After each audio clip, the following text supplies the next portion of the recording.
बहुत समय पहले की बात है। एक बड़ा और विशाल सुंदरवन नाम का एक जंगल था जिसमें अनेक प्रकार के जानवर रहते थे। यहाँ का वातावरण बहुत ही शांत, सुंदर और रोमांच से भरपूर रहता था। यहाँ के पेड़ पौधे इतने लंबे और मोटे थे कि इनकी शाखाएं आसमान तक पहुँच जाती थी। नदियाँ शांत और स्वच्छ थी। इस जंगल में सभी जानवर मिलजुल कर आपदाओं का सामना करते थे। यहाँ पर बकरी, हाथी और तोता में बहुत गहरी दोस्ती थी। बकरी बहुत ही भोली भाली और सीधी थी। वहीं हाथी बहुत शक्तिशाली और बुद्धिमान था और तोता बहुत तेज था। उसी जंगल में एक बूढ़ा शेर रहता था जो जानवरों को मारकर अपना पेट भरता था, जिसके कारण जानवरों में काफी डर बन गया। वह जिधर से जाता वहाँ के सारे जानवर छुप जाते थे। एक समय की बात है, हाथी, बकरी और तोता तीनों जंगल में खेल रहे थे। तभी तोता बोला, सुनो दोस्तों, मैंने सुना है शेर काफी भूखा है। वह किसी जानवर को देखते ही मारकर खा जाता है। हाँ, मैंने भी कहीं से सुना। पर शेर काफी बूढ़ा हो गया है। ऊपर से वह आलसी है। वह सोचता है शिकार खुद उसके पास चल के आए। फिर भी हमें सावधान रहना चाहिए। उधर शेर अकेला जंगल में शिकार के तलाश में भटक रहा था। काफी देर भटकने के बाद वह सोचने लगा, उस आज कोई शिकार क्यों नहीं मिल रहा। सारा दिन जंगल में भटकने के बाद भी कोई शिकार नहीं मिल रहा। लगता है आज मुझे भूखे ही रहना पड़ेगा। फिर शेर शिकार के तलाश में चल देता है। वह उसी रास्ते पर जाता है जहां हाथी, बकरी और तोता खेल रहे थे। शेर को आते देख तोता बोला, भागो भागो भागो, शेर आ गया। तोते की बात सुनकर सभी जानवर एक झाड़ी में छुप जाते हैं। शेर वहां से आगे चला जाता है। कुछ दूर चलने पर शेर को एक गुफा दिखाई दिया। वह वही गुफा था जिसमें बकरी रहती थी।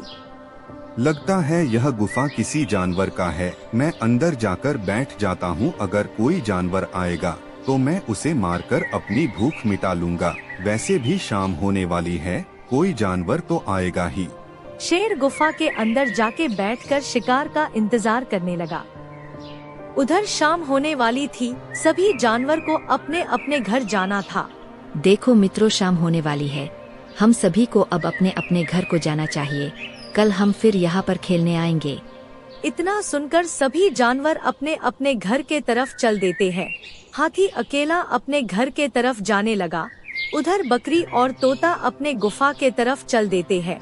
वे लोग गुफा के पास पहुंचने वाले होते हैं। तभी तोता बोला, रुको रुको मित्र, ये देखो किसी जानवर के पैरों के निशान गुफा के तरफ गए हैं।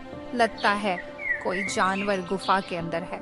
हाँ मित्र, पैरों के निशान तो अंदर के तरफ गए हैं, पर बाहर आने के निशान नहीं है। कैसे पता लगाया जाए कि अंदर कोई है या नहीं? जाओ तुम मित्र, हाथी को बुला लाओ। तोता हाथी के पास चल देता है और बकरी वही पत्थर के पास छिपकर देखने लगा। तोता हाथी के पास पहुंचता है। दोस्त, बकरी खतरे में है। उसकी गुफा में कोई जानवर घुस गया है। चलो, बकरी ने बुलाया है। हाथी और तोता बकरी के गुफा के तरफ चल देते हैं। वे लोग गुफा के पास पहुंचते हैं। तभी बकरी उनके पास आई। देखो मित्र, मेरे गुफा के अंदर कोई जानवर घुस गया है। तुम कुछ उपाय बताओ। शेर अंदर है या नहीं, इसको पक्के तौर पर जानने के लिए तीनों ने एक योजना बनाई। अब बकरी गुफा के तरफ मुंह करके ऊंची आवाज में बोली, कहिए गुफा जी, सब ठीक ठाक तो है न? क्या मैं रात बिताने के लिए आपके भीतर आ सकती हूँ? शेर गुफा के अंदर ही था, लेकिन वह चुप रहा। वह बकरी के अंदर आने की प्रतीक्षा कर रहा था। बकरी ने एक और बार दोहराया, गुफाओं मेरी प्यारी गुफा, आज आप चुप क्यों हो? मुझे बताती क्यों नहीं कि मैं भीतर आऊं कि नहीं? पहले तो कभी भी आप इस तरह शांत न रहती थीं। एक बार के पूछने में ही आप उत्तर दे देती थीं। आज आपको क्या हो गया है? जब तक आप मुझे अंदर आने के लिए नहीं कहोगी तब तक मैं अंदर नहीं आऊंगी। बकरी की बातों को सुनकर शेर असमंजस में पड़ गया। वह यह नहीं सोच पा रहा था कि अब क्या करे।